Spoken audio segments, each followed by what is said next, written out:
We are living through a moment of mass transformation. And for millions of people, that transformation has meant losing a job. And in many cases, they didn't even see it coming.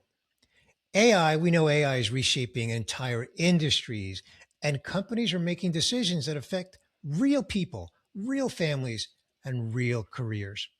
But here's what nobody tells you when a layoff hits: the hardest part isn't the job search, it's the identity crisis.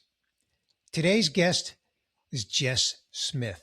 Jess is a chief people officer turned CHRO consultant, and she has lived this firsthand. When she was laid off from Meta, she made a choice. Instead of letting that moment define her, she used it to redefine herself. This conversation is for every leader, really every individual that's navigating change, whether you're leading others through it or just trying to find your footing in the middle of it. And the promise of this episode is how to lead with humanity during an AI driven transformation, why a layoff might be the healthiest thing that ever happened to you, how to disconnect your identity and worth from your title and your company, and the anchor framework for leading people through change with dignity.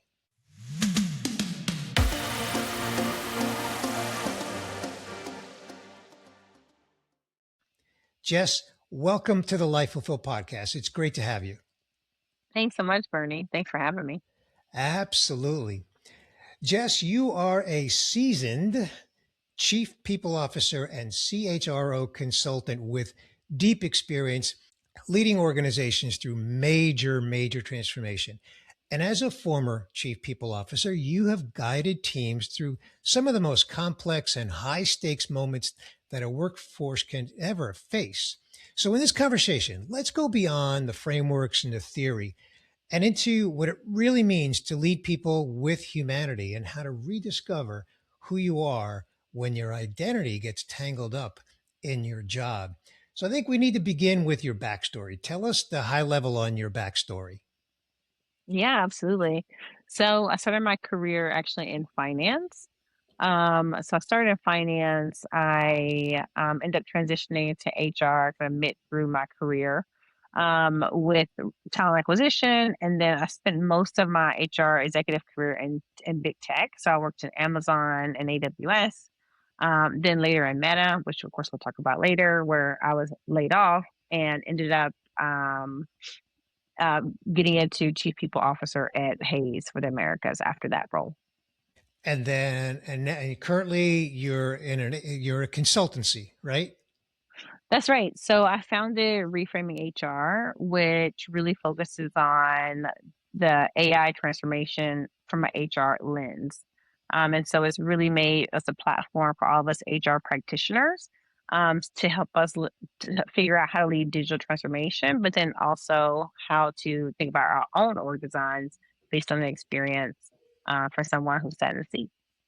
So just as I said in the introduction, this AI transformation is very prevalent in the workforce today, and a lot of companies are laying people off. We see it in the news Mhm. pretty much on a weekly basis. Tell us a little bit of your story when you were laid off from Meta. Give us a little bit of that story. Did you see it coming? What was the experience like? And what impact did that have on you and your identity? Yeah. So that's the tough thing about being an HR Bernie. Typically, you absolutely see it coming. You're probably planning it as well. And that was definitely the case um, to some degree at Meta. So at Meta, I led our early in career talent. So it was over 5,000 employees that were in school in different programs, in college, maybe their master's, or had just recently graduated. And so at that time, we had really big programs around helping those individuals assimilate into meta, into tech, and supporting them, of course, across for HR, which was my role in programs. And so we Meta had a strategy, like many companies, right? Post the pandemic, Meta had done lots of hiring, and people early in the career was definitely part of that equation. And so as the market started to cool off, like many companies, Meta was early and identifying that absolutely there was a over hiring had taken place, and we needed to correct that. And so one of the areas where we corrected was our early in career talent, and of course, then as we would be impacting those people, then of course our job would be impacted next. So absolutely 100% saw it coming. And then given my level there as well, like we knew what was going to happen in a couple of days, albeit we didn't know right who exactly would be impacted. And so I knew there was going to be an email, and or you going to get email or you weren't going to get email, right? The next morning, 5 a.m. or 6 a.m. So I went to the gym as I would normally do, knowing that when I came out, I would have an email or I wouldn't have an email. And I had the email. And so it was definitely the first thing I did was call everybody in my team and make sure that people were okay. Even though I was impacted as a leader, I still care about every single person in my team, whether they're impacted or not, because you're always impacted, right? Even if you didn't lose your job Right. and you stay, you're still impacted. And so called everybody in my team, the people that were impacted, tried to encourage them, let them know that, it's going to be okay. And for ones that stayed to encourage them, right? Because obviously that's traumatic. And then I remember I came at 4 p.m. We lost all of our connection to the database, the website, to our apps. My kids came home from school and they knew that this was a scenario that could play out. So I said, "Well, what happened, Mom?" I said, "Well, I was impacted." And they're like, "Well, what are you gonna do now?" I said, "Watch TV with you guys." And we just sat there and we watched TV, and I was so, I think, emotionally drained. I just fell asleep, and they just laid in my arms, and I took a nap, and they watched TV. So the other part of the question is because it is something that I think many of us have dealt with, myself included, is the, Mhm. the the part of that experience that is emotional, that is our identity. Yes. So speak to that, Jess, I've got another area that I want to go down. Not quite a rabbit hole, but in the Mhm. conversation. But I want to hear from you. What impact did it have on you and your identity? It was big, right? It's the first time I had not worked or been connected to an educational institution, like been studying. And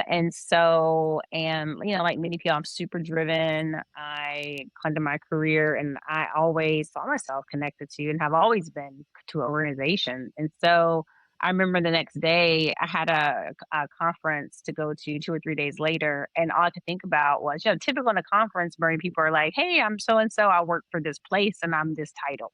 Right. That's like your typical conference line. And I just thought, what am I going to say? Jess said, and right, and that was terrifying. It was really terrifying because what I figured out very quickly was that absolutely my identity had gotten roped up into who I was professionally as a title and to the company that I was with. Very, very common.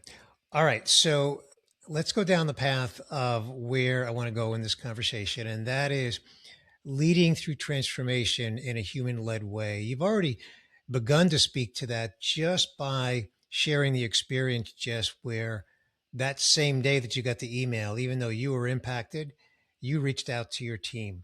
So, why don't you unpack that? What does it look like for a leader to lead through transformation when they are impacted themselves and to lead using a human led approach? Yeah, and the first thing it takes is putting you out of the equation, right? So just being aware that it's not about you, like you as the leader need to go somewhere else, right? To get your cup refilled and re-energized. Not that you shouldn't do it, but you just need to go somewhere else. But our job is to be there for our team.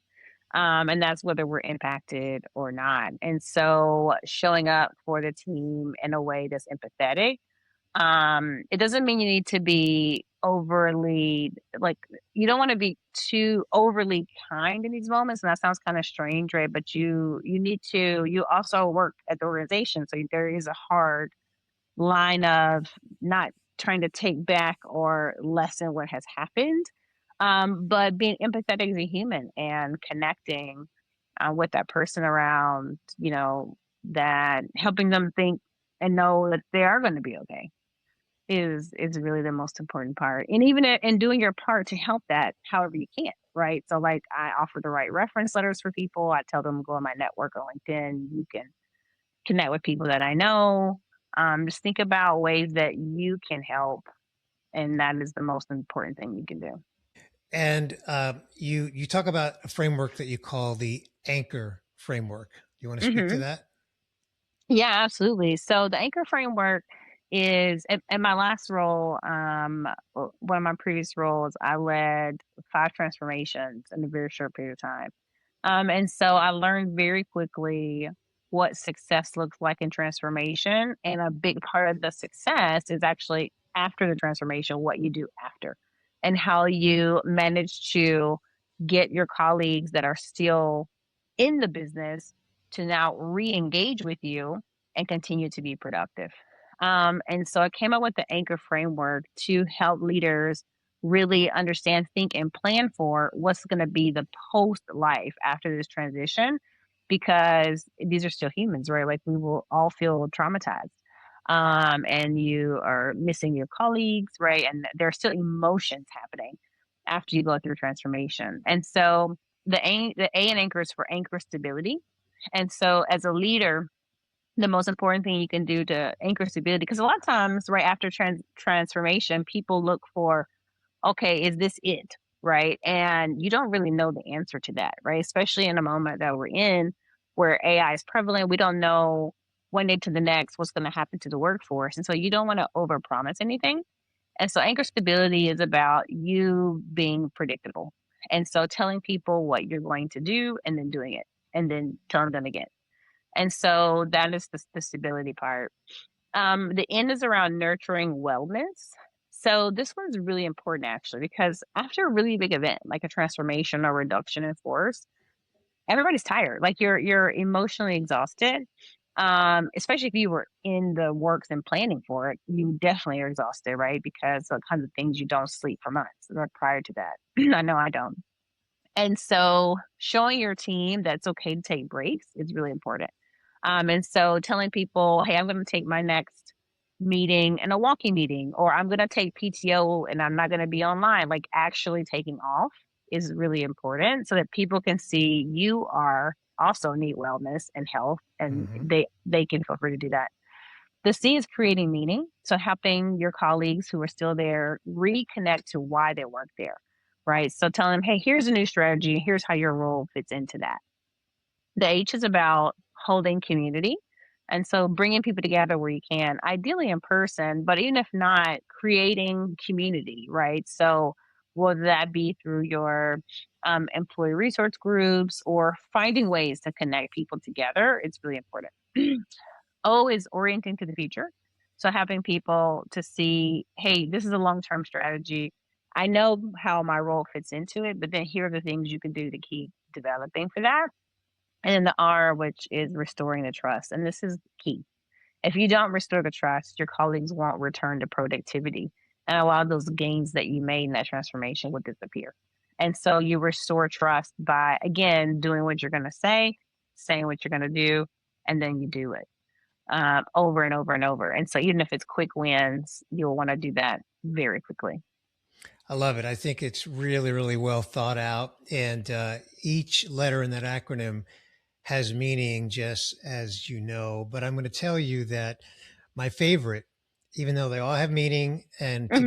together, it's a great tool for leaders to navigate major transitions. But my favorite is C for community, just Mm, because I think the community can really make or break a transition for a lot of people. You know, yeah. finding camaraderie, finding love and nurturing and support. I know the N stands for nurturing. I get that, but the community part I just think is so powerful, and I just love that about the whole tool. Where I want to go next in this Mhm. conversation, Jess, is we've talked about how we feel a lot of times I've experienced this myself. We feel like our identity is in our work, and you talk Mhm. about disconnecting your identity from your title. So why don't you speak to that? How did you handle that? Yeah, so it was not easy, Barry, to be honest. I had to take a pause and think about what's something that I always wanted to do. that I've never done before, because now I would have time. And so for me, I that was cardio dance, like Zumba. So I've been going to Zumba classes for years. I danced my way through my second pregnancy. Like I like, firmly believe in cardio dance. It makes you the endorphins you get from dancing. Like, you just end very happy and you feel like the stress is just gone. And the moves are great, right? If you like dancing, kind of to Latino music. So I always want to do Zumba. And so, when you don't know what to do, just take the next step. This is what I always say. And so I didn't know what else to do. So then I thought I'll look on the website and I'll find a certification class. I'll go get certified. So there was one in New York that next weekend. I flew to New York, spent the whole day dancing to certify, and I became a Zumba instructor. So when I came back, they told us at the Zumba certification, they told us, okay, when you get back, it's probably going to take you 3 to 6 months to like find a gig teaching Zumba. And I come from tech, right? I mean, nothing in tech takes 3 to 6 months. Like, absolutely not. Like, I was like, I definitely won't be waiting that long. So I thought I won't wait to find a gig. I'll just start it myself. So I took everything that I had learned in Amazon. I stood up actually several functions, one of them being talent intelligence. And so I knew how to stand things up from the ground, build to scale. And so I just put everything that I learned in tech into practice. And I ended up starting a Zumba mobile, really cardio fitness business. And so I ended up teaching Zumba at Soho House for that group. I had my own classes around Austin and so across 6 locations, around 20 teachers across those locations, classes all throughout the week, just from something that was a passion. And so I started Breakthrough Fitness ATX, which still exists. Wow, that's impressive. So, during the introduction, two of the promises that I made was how to disconnect from your identity, and also the other one is that a layoff might be the healthiest thing that's ever happened to you. And that was kind of a Hmm. setup because that's really your Zumba story, right? Yes. I mean, not only do you do Zumba for your own health, and I'll even use the word recreation, and maybe that's right or Hmm. wrong, I don't know, Yes. um, but also as a business. So Hmm. even though the layoff happened, you dove into Zumba, you applied your skills, your talents, your experience from tech, and just boom, exploded in the Zumba business. That is awesome. That is really really terrific. So congratulations on that, Jess. Thank you. And you're right. It was the healthiest thing. I mean, physically too, right? Because Yeah. Zumba is not my workout. I can't teach when I teach a class. It can't be my workout, right? You teach for others. So I would already have worked out that day, and then I teach Zumba. So a lot of days I was teaching twice a day. I might have been practicing, so 3 times a day. So I was the fittest I've ever been in life. On top of That's great. That's great. that. So let's use that as sort of an example of how, in your case, Zumba was your way to be a healthy experience, to have a healthy experience from a layoff. How do you Hmm. use that story, Jess, when you're either coaching or consulting or participating in a transformation in an organization and leading those people through a human led, dignified way? How do you actually use your story to Hmm. actually embody, a dignified human led transformation? Yes. So when I'm leading a transformation or reduction of force, I am literally thinking about every single person that's involved. And so I'm thinking about every spreadsheet that exists, every person on that list. I'm personally going through it multiple times. So first, like attention to the detail, because I want, even though we are going to be exiting employees, I want people to walk out as dignified and respected as they walked in. The second thing is ensuring that they leave with the confidence they came in with, right? So when we're doing these types of, reductions or transformation, there are different ways to write the communication, to frame what's happening to them in different ways. And so I make sure and anchor into, if it's not performance related, not to anchor in performance, right? or try to demean, take away their confidence on the way out because they're going to need that. It's going to take a hit anyway, right? When you leave the organization. So that's a really big one. How you frame the communication and the why is super important because most of the times these things are not about you, right? They're about the organization and the organization's future. So that's definitely the second. And then the third is on top of like the obsessing over the details and ensuring the communication is such that people are leaving and feeling respected. Finally, I think about how can we as an organization support these colleagues no matter what, right? So, can we do outplacement? If we can't, can our recruiting team help to identify opportunities? Can we give coaching on resume? Can we look at their LinkedIn, right? Most companies will have a talent acquisition team, right? What can that team do to help support these colleagues before they go out into the world? Can we give them premium licenses on LinkedIn for 90 days, right? So just thinking there's always something you can do.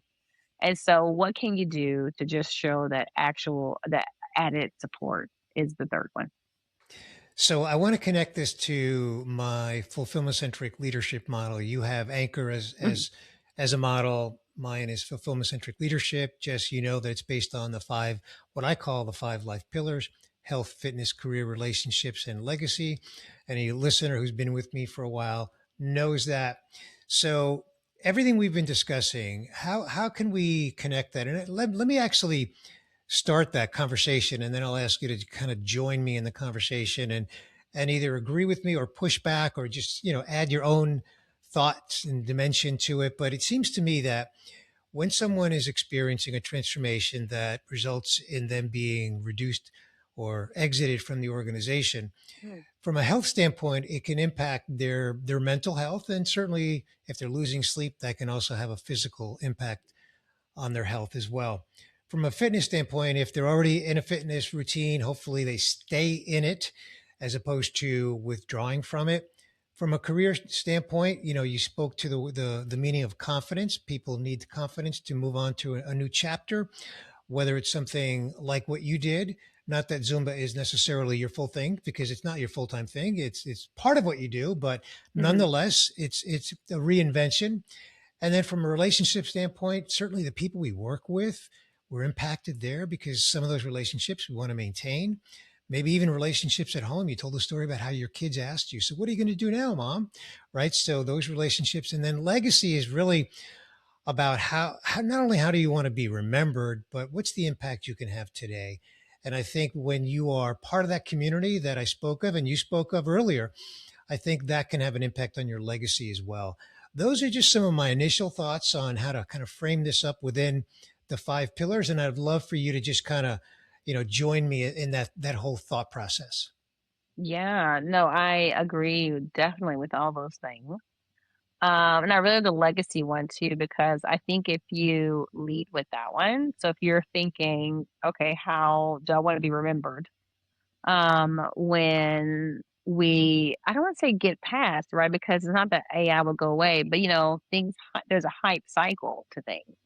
And so when we look backwards and we're at the other side of the hype cycle, and what will people say about you as a leader? And so that legacy part, I think leading with that as well will really help people to really find that anchor and be the person, the leader that that's really compassionate enough to lead through this moment. Before we get to your contact information, any closing thought, any question that I have not asked you, Jess, in the context of this whole conversation around, human led transformation, especially in the face of major change like we're experiencing now? The only other thing I would say is that, kind of a closing things to think about, right, as people go through this, that really three things. So protect your voice, right? So as you even if you're impacted by transformation and you end laid off or, a part of the reduction in force, protecting your voice is really about what we talked about before and not allowing yourself to think that, everything ends ends, breathes, starts and stops with your title and your company.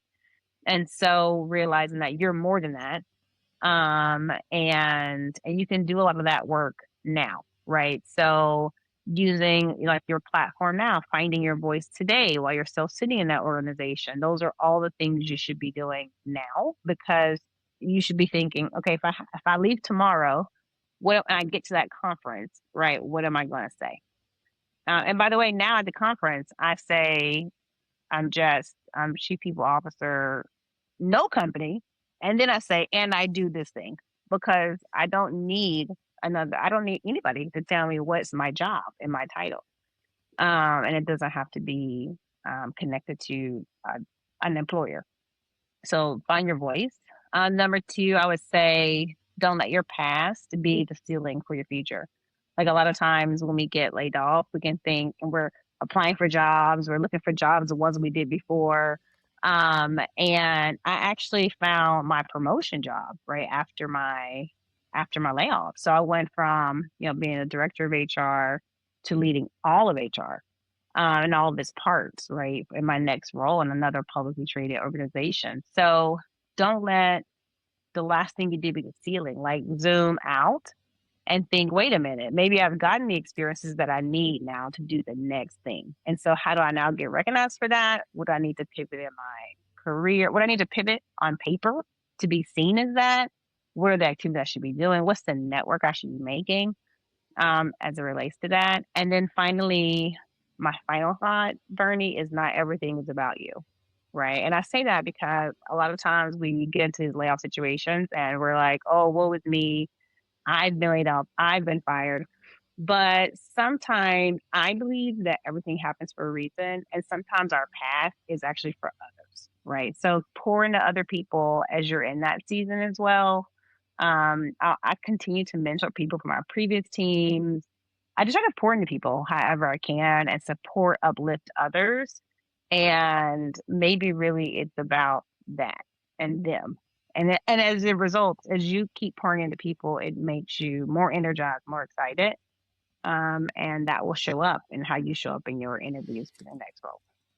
Amen. I couldn't agree with you more on all those points, but really the exclamation point on the very last point.